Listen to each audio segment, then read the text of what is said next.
ఇవాళ టాపిక్ ఏంటంటే చాలామంది వాట్సాప్ మీద లేదా ఛానల్ మీద ఒక కామెంట్, సార్ నా అంగం సైజ్ పెద్దగా ఉండేది చిన్నగా అయిపోయింది, దొడ్డుగా ఉన్నది సన్నగా అయిపోయింది, చక్కగా ఉండేది వంకరైపోయింది. దాని ముఖ్య కారణం ఏంటంటే హస్తప్రయోగము. హస్తప్రయోగం చేస్తే 6 ఇంచులు అంగం లేచాక 5.5 ఇంచులు ఉన్న అంగము 1 ఇంచ్ 2 ఇంచ్ చిన్నగా కావచ్చు. దొడ్డుగా ఉన్న అంగము గర్త్ దాని సర్కంఫరెన్స్ సన్నగా కావచ్చు. చక్కగా ఉన్న అంగం వంకర కావచ్చు. ఏమవుతుంది?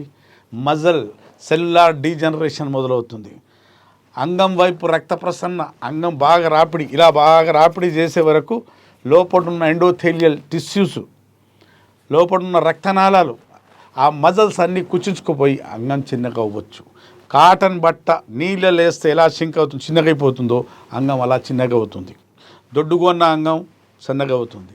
కొన్ని సందర్భాల్లో టెస్టోస్టెరాన్ హార్మోన్స్ తగ్గటం వల్ల అంగం సైజ్ తగ్గొచ్చు. అంగం వైపు రక్త ప్రసరణ తగ్గిన, మన పొత్తి కడుపులో బాగా కొవ్వు, ఆ చుట్టుపక్కల కొవ్వు కూడుకున్న అంగం వైపు వచ్చే రక్త ప్రసరణ సరిగా రాకపోవటం, రక్త ప్రవాహం సరిగా జరగకపోవటం వల్ల అంగానికి న్యూట్రిషన్, ఆక్సిజన్ దొరకక అంగం చిన్నగా అయిపోవటం, కుచించుకుపోవటం, ఓరల్ సెక్స్ చేసిన అంగం కుచించుకుపోవటం, అలాగే హోమోసెక్సువల్ చేయటం వల్ల అంగం కుచించుకుపోవటం, బోర్లో పండుకొని అంగానికి బెడ్డుతో రాపిడి చేసి అంగం కుచించుకుపోవటం, అంగం చిన్నగా అయిపోవటం.